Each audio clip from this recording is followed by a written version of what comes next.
Hi everyone, today I'm going to take you through the case study of Tesla.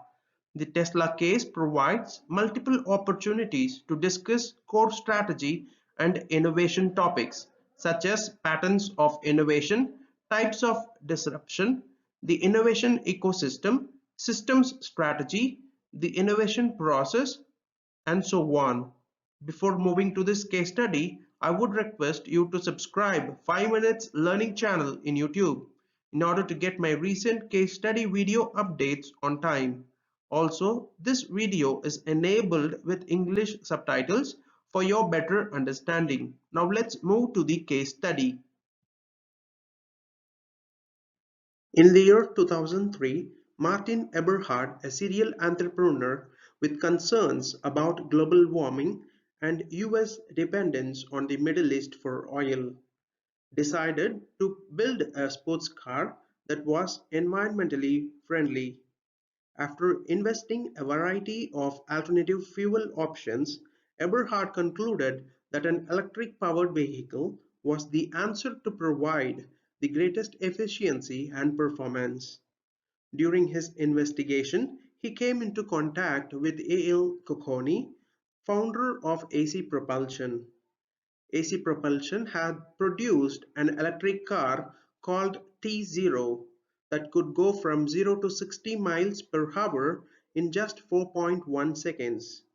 Eberhard was impressed, but because the T0 used heavy lead-acid batteries, he felt that he could improve performance using lighter lithium-ion batteries, which was mass-produced for electronics such as laptops. After several failed attempts to talk AC Propulsion into producing the vehicles, Eberhard licensed the electric drivetrain technology from the company and teamed up with Tarpenning to found Tesla Motors. The company was named after Nikola Tesla, the inventor who developed the key ideas behind AC electric systems used in the US today. About this time, Elon Musk, a co-founder of X.com and the space exploration company called SpaceX, also became interested in developing electric vehicles based on the T0. Like Eberhard, Musk had concerns about fossil fuels. He also recognized the speed and performance that was possible with electric vehicles, particularly if technologies like ultracapacitors were able to compete commercially against traditional battery technologies. When Musk approached Cocconi to discuss the possibility of buying the T0 and the embedded technology, Tom Gage, then CEO of AC Propulsion, suggested to collaborate with Eberhard since they were trying to achieve the same objective. Musk was impressed with Eberhard's plan and agreed to put in $6.3 million to fund Tesla's development of a long-range electric vehicle. Musk would become the chairman of the company, while Eberhard would serve as CEO. J.B. Straubel, a young engineer who was fascinated with the idea of building electric-powered vehicles, joined the Tesla team as another co-founder. Tesla introduced battery electric vehicles (BEVs) into an electric vehicle market that was virtually non-existent. Although hybrid electric vehicles had gained some traction, notably with the Toyota Prius, as had plug-in hybrid vehicles (PHEVs) with the Chevy Volt and the Prius, Musk claimed that they were bad electric cars since they carried around an additional gas engine and drivetrain, adding weight, cost, and parts to maintain and repair.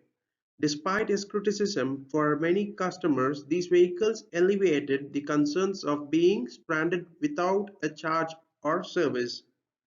Unit volumes grew steadily, and in 2012 Toyota estimated the sales of hybrid models would top 1 million per year going forward, and that it planned to roll out 21 new or redesigned hybrid vehicles by the year 2015. If the HEVs could get fuel economy up to 75 or 100 miles per gallon, some observers felt this would prevent BEVs from gaining traction. Tesla faced battery electric vehicle competition from the Nissan Leaf, which was launched in the year 2010, and Ford Focus, which was launched in the year 2011, and PHEV competition from GM's Chevy Volt, which was launched in 2007. The Leaf was priced from $22,000 to $29,000 and had a range of 75 miles and was the largest seller worldwide, selling 80,000 total units in the US. Other car manufacturers were getting into the game. In 2014, BMW launched its all-electric i3, a small sedan priced at $43,000 with a range of 80 miles. It also launched the plug-in hybrid i8, a high-performance sports car starting at $136,000 that directly targeted Tesla. In the year 2015, Porsche announced the Mission E sports sedan concept car, another direct challenge to the Model S of Tesla. Let's see the Tesla's approach and its strategies. First is product development and design. On the surface, the Tesla looked much like other cars, but it hid a significant difference, which drew praise from some and criticism from others. If you peeled the skin of a Tesla and compared it to a combustion engine vehicle or electric vehicle like the Nissan Leaf, you would see that the car's architecture is completely different. All major auto manufacturers to date had operated off the traditional combustion engine platform, inserting the battery as a module into the standard platform, which included space in the frame for gear transmission and often for the drivetrain, which created a tunnel through the frame. In contrast, in designing the Model S of Tesla, Tesla abandoned the standard car architecture because the systems and the drivetrain were engineered from the ground up around the battery packs. Moreover, some of the car's subsystems like traction control were based on different technologies than a standard car. Perhaps most shockingly, the Tesla Model S eliminated transmission. Although its designers hailed the benefits of the new architecture, critics pointed out the challenges, including the unforeseen errors that could crop up in designing a new platform and how to get repairs to an architecture that many mechanics would not understand. Tesla manufactured its cars somewhat differently from other major automakers. The factory was highly vertically integrated and automated, with extensive use of 8 to 10 feet tall red robots. While typical auto factory robots performed one functions, Tesla's robot performed up to four tasks on multiple models, which are welding, riveting, bonding, and installing a component. Other manufacturing executives pointed out serious flaws. For example, employing only one robo per task typically resulted in more efficient manufacturing, which in the hyper-cost competitive auto industry could be a significant disadvantage.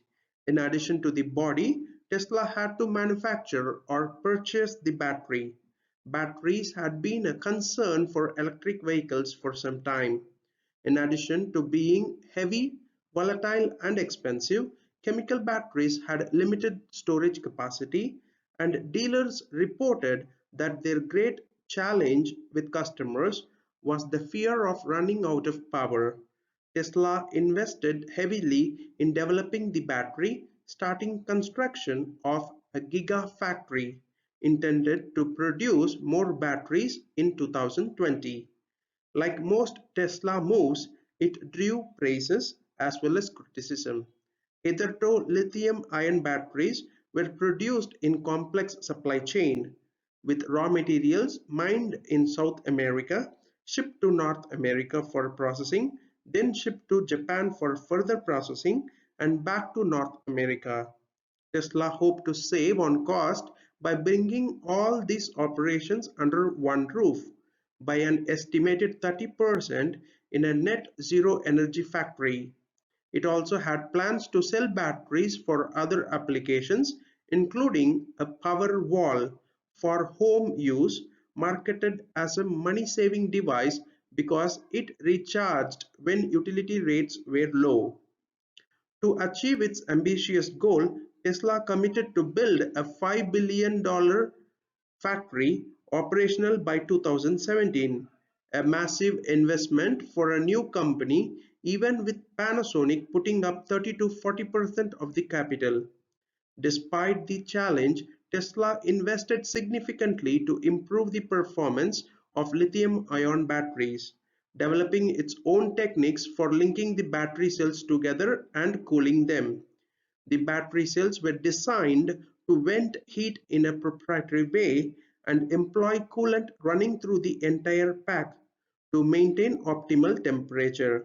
It also invested heavily in protecting its innovations, refusing to let outsiders tour battery production and heavily patenting its innovations. However, in a surprise move in 2014, he renounced patent control in a blogspot titled "All Our Patents Belong to You," making them open for use. Following this invitation, Nissan and BMW reportedly contacted Tesla to potentially cooperate on charging networks. Tesla was unusual in that it spent no money on advertising nor planned to use TV or print advertising in the future. Early on, when Eberhard hired PR professionals to build publicity for the Tesla Roadster, Musk reportedly fired them because he felt his involvement would generate enough publicity. As of 2015, marketing at Tesla was done by a relatively small team of less than 10 individuals. Its marketing and advertising spend was minuscule compared to major automotive company. But whether Tesla could realistically sell more than 20,000 to 30,000 vehicles per year without significant advertising was unclear.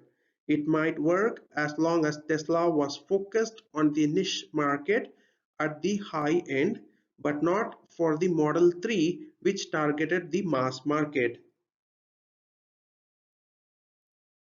Rather than follow the typical franchisee dealership arrangements used by typical automakers to sell cars, Tesla chose instead to own and operate all of its own dealerships located in high-end malls or affluent suburbs not far from the Apple stores on which they were modeled. Walk-in customers would see one or two Model S cars plus an exposed version of the car chassis near the back of the store to show off the battery pack. They could order a car from the store or online and it would be delivered to their home. Without a large inventory of cars or salesmen, Tesla stores were far less expensive than typical dealership. Moreover, because electric vehicles had so few moving parts compared to a combustion engine, they didn't require a service bay at the store. Servicing was typically be done by technicians at the customer's home. But the question was how this could possibly work if a large number of customers were buying Tesla vehicles. As electric vehicles were so different from combustion engines, customers could not service their own vehicle or tap into the usual auto service shops. At the core of transforming the auto industry from gas to electric engines was ensuring that customers could conveniently charge the battery when traveling. To address that issue, Tesla started building solar-powered supercharging stations where customers could charge their battery when on the go. Tesla claimed that it took 30 minutes to charge a battery up to 175 miles and 45 minutes to get a full charge. Self-service charging stations were located on major freeways and at locations near restaurants or malls so that customer could do other things while the car is being charged. By the late 2015, Tesla had built over 500 supercharging stations, most with 6 to 8 chargers, with many more planned. These only worked with Tesla cars and were provided for free for life. This was promoted as a major advantage over gas vehicles, with an estimated $10,000 of gas savings over a 4 to 5 year period. According to Elon Musk, Tesla's strategy was to start selling vehicles in the high-end niche and gradually move down market. If all went according to plan, the Model S and X would be followed in 2017 by a far cheaper Model 3, starting around $35,000. And even if it did, could it succeed given the gas prices looked set to remain low for some time and overall sales for electric and hybrids were basically flat? Even Musk had been unsure whether Tesla would work at the beginning, while it now seemed unlikely to fail. Whether Tesla could be sold to the masses and truly disrupt industry incumbents by making the internal combustion engine obsolete was unknown. As Tesla prepared to launch the Model X, onlookers tended to polarize into idealists who believed it would change the industry and the skeptics who doubted its ability to change one of the oldest technology paradigms in recent history. Displacing the internal combustion engine would require significant technology advancements, changes in customer preferences, infrastructure enhancements, and changes to government policy well beyond the reach of a startup with limited capital. Tesla seemed to be too thinly spread, developing multiple lines of vehicles, then adding home energy storage, the gigafactory, charging stations, and dealerships. Even its manufacturing appeared inefficient compared to incumbent auto manufacturers who had been working for years to shave cents off the production process. While ICE technologies continued to improve, indeed many hybrids had become comparatively less attractive as ICE engine efficiencies increased globally, a fate that may befall electric cars. In this context, could Tesla ever make money? Thank you everyone for watching this video. See you soon with another interesting case study. For more such case studies, please subscribe 5 Minutes Learning channel in YouTube.